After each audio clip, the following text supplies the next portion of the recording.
Good morning and welcome to the first ever Celebrity Chit Chat.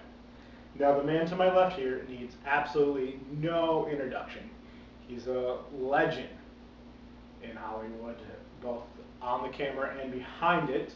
But just in case you've somehow been living under a rock since the 60s, let me introduce to you my guest on the first ever Celebrity Chit Chat, Celebrity Chair Chit Chat, my apologies, and actually the inspiration for this segment, Mr. Dirty Harry himself, Clint Eastwood. Hi, Clint. Thank you for joining me today. Sorry about the accommodations. I know we're a little closer. Legs are kind of intertwined, but I have no budget for this show, so we're filming in the dining room, hence the chairs. Yeah, you're right. No, they're not all that comfortable. They're fine to eat on, but not so much this. No, that's I read that you have two couches in your office and you have a spot that you sit in. Hey, you're Clint Eastwood. Do what you want. Um, I guess my first question I want to ask is, I mean, you're Dirty Harry. I mean, a fistful of dollars. You're a masculine icon. Uh, do you feel you have to uphold that image? I, that makes perfect sense to me. Uh, I don't have that concern myself. I have a YouTube show called Morningwood. There's no image to uphold.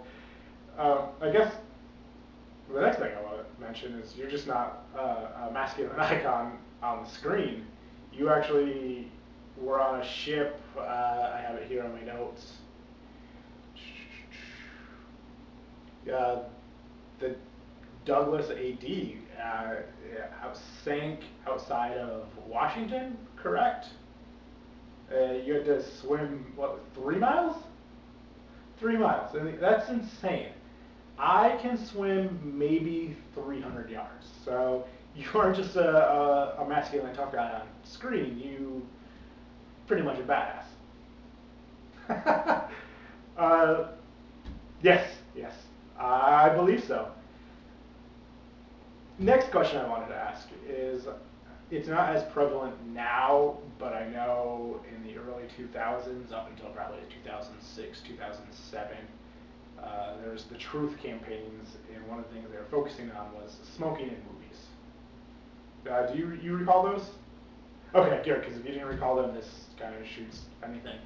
Anyway, you often portray characters in movies that smoke, are avid smokers, but you yourself have never been a smoker?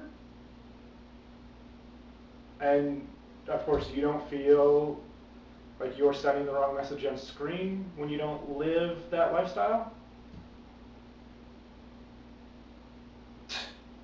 Perfect. I mean, art is art. I completely agree with you. I guess my next question, and this is a little more uncomfortable, but the inspiration for this segment, where I interview chairs like they're celebrities, based on your RNC addressing Obama, where you came across as a cranky old racist kook, which, was that a character? Is that who you are? No, I'm sorry. I don't mean to offend. I was inspired by it. I don't share your political views necessarily, but clearly I was inspired by it, or else you wouldn't not be here today, sitting next to me. Um, okay, that makes sense. Now, of course, to those who don't know, you after that got a rap as being very conservative. I know you're for the death penalty. Right. Okay. Yeah, I did recall that. That's a little more extreme than me, but I whatever gets the job done, right? Uh, but you have been anti every war since Korea. Even though you supported Nixon for his election, you spoke out against Nixon after Watergate and his handling of Vietnam, correct? makes total sense to me. I get what you're saying there. Um, so how would you describe yourself? Not conservative, not liberal. So you think you're moderate? Okay, yeah, that makes sense. I guess one of the reasons I saw a lot of criticism for the RNC speech wasn't necessarily the chair, but the movie Gran Torino, which had a lot of racist undertones to it. Is that that's fair to say? I guess between that and your personal dislike of President Obama, you dislike the man. Right, right. You don't think he's fit to lead. Um, I guess between the RNC speech and the film, which of course you were playing a character, you weren't playing yourself, but it led one thing to another, in my mind and in the minds of others. Would that be fair? Okay. I'm no, I'm definitely going to take your word for it. I mean, you're Clint Eastwood. I'm some guy who has a nothing show that no one but his mom watches, so I'm not going to question it. Moving on to a safer topic, hopefully. My Facebook friend Joshua, when I asked if he could ask Clint Eastwood any question, he was one of the people to respond, and he wanted to know, with superhero movies, comic book movies in general, being such a huge box office draw, is there a character you would like to portray? Hmm. I'm not gonna lie, that catching me off guard.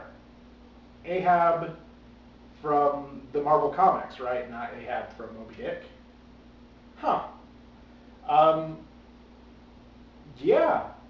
Is there a particular reason you're drawn to the character of Ahab? Uh, actually, before you answer that, timeout. I know my mother and that demographic, they're not huge comic book fans. So Ahab, you can jump in and correct me if I'm wrong in this, but he's a cyborg mutant hybrid in Marvel Comics that hunts down other mutants, correct? Okay, so roughly that. Uh, why do you relate to the character? Why is this a character you want to portray? Okay, that's an interesting take on that character, I guess. I I'm not gonna lie, I was a kid when the character was in the comic books and prevalent.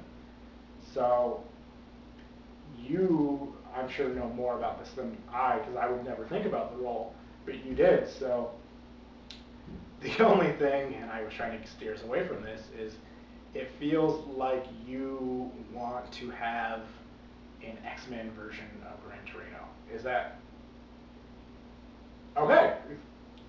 I can see how you could relate to that character then. Anyway, I definitely want to thank you once again for stopping by. This has been an honor. Clint Eastwood, everybody. Wow.